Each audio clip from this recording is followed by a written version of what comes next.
Bonsoir mes petits belgo-communistes, boycotto-qataristes, France-interro abrutis, ça va? Oui, évidemment, comme tout le monde. Moi, je regarde ce qui se passe dans Touche pas à mon poste, j'ai vu l'extrait là, le dernier. Ouais, lequel? Le son qu'il devait envoyer en fait dans la régie. Voilà, écoute. Ah oui. Ouais. Ça, c'est Cyril Hanouna en train de défendre Bolloré, ça. Là, il en a lancé des fermes ta gueule à des députés. Donc moi, je veux vite savoir s'il va être condamné. Parce que si c'est pas le cas, ma prochaine chronique, c'est 4 minutes de ferme ta gueule, t'es une merde abruti, suivi des noms de députés qui m'énervent. Et 4 minutes, ce sera peut-être pas suffisant.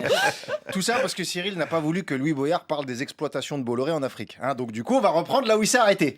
Bolloré en Afrique, c'est des dizaines de ports, des chemins de fer, des transports routiers, de l'extraction minière, de tout ce qui se finit par Nioum, de la déforestation, du pétrole, des pins, des mugs, des autocollants et des tote bags. Ils possèdent plus de trucs en Afrique que les Africains eux-mêmes. Tout ça, bien sûr, grâce à la corruption de chefs d'État africains, d'ingérence dans les élections. Non, arrête, c'est pas moi qui le dis. C'est Bolloré lui-même, il l'a dit au tribunal, il a plaidé coupable.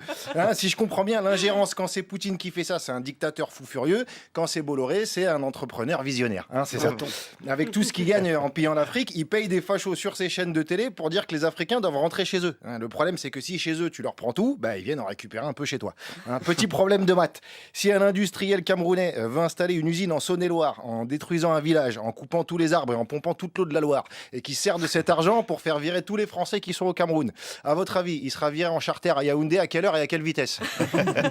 Mais dans l'autre sens, il n'y a pas de problème. On ne veut pas accueillir les migrants, mais pour leurs ressources, il y a toute une logistique très efficace en place depuis Louis XIV. Aujourd'hui, il y a plus de bateaux pour apporter les marchandises que pour sauver des gens. Parce que la dernière fois qu'on a mis plus de noirs que de marchandises dans les bateaux, c'est parce que la marchandise, c'était les noirs. Et oui, là, c'était... Bah non, Mamadou, saute pas, t'as toutes tes dents, t'es le plus cher, reste avec nous. Parce que quand tu vois les réactions sur l'Ocean Viking, tu comprends pourquoi le FC Collabo a fait une grosse saison en 1940 pendant que l'Olympique des Justes a galéré 4 ans pour le maintien. Heureusement qu'on n'a pas eu cette réaction quand il a fallu accueillir des milliers d'Ukrainiens. Mais là, qu'est-ce qui se passe si on prend 200 personnes en plus? On va être trop lourd, la France, elle va s'enfoncer dans l'eau. Alors, soit l'Africain, il est 1000 fois plus dense que l'Européen de l'Est, et je pense pas que c'est ça, ou alors... c'est parce qu'ils n'ont pas les mêmes voitures que nous. C'est pas ça non plus, parce que toutes nos épaves à moteur thermique, elles finissent en Afrique, donc c'est pas un problème de bagnole. Mais bon, Hanouna par-ci, Bolloré par-là, on en aurait presque oublié. Agnès Pannier-Runacher, dis donc.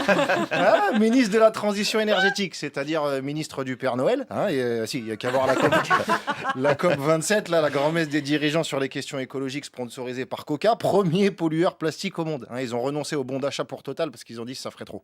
Mais 27 fois qu'ils se réunissent pour se dire, bon là, faut faire quelque chose. Et puis ça se termine par, on s'en reparle à la COP 28. Ils ont tellement rien à foutre de l'écologie, on dirait Morandini devant un garçon majeur. Aucun intérêt. Vraiment.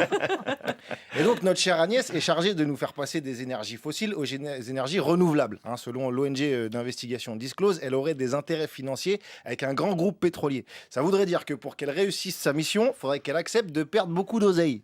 Autant dire que tant qu'elle est là, tu vas bouffer du polymère et rôter du samplon. Alors c'est un peu technique, faut suivre. La société Arjunem, détenue par la famille Runacher, serait en lien avec Perenco, numéro 2 du pétrole en France, avec des investissements communs dans des fonds spéculatifs dissimulés dans des paradis fiscaux dont les bénéfices seraient placés au Luxembourg.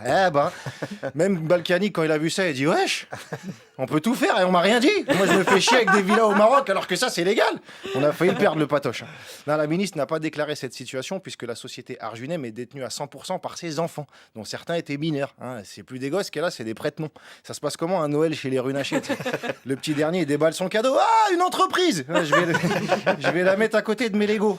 J'espère que dans 10 ans, quand ces gamins ils seront devenus PDG à la force du poignet, ils vont pas venir nous dire qu'ils se sont fait tout seuls. Quand on veut, on peut. No pain, no gain. Il y a trop d'assistants à mes couilles. On a aussi découvert récemment, selon le site Politico, que Pannier-Runacher louait sa maison à la famille Dassault et qu'elle ne le savait pas. Alors, elle sait plus où elle habite, elle sait plus où elle a mis ses thunes. Le seul truc qu'elle se souvient, c'est son rib au Luxembourg, apparemment.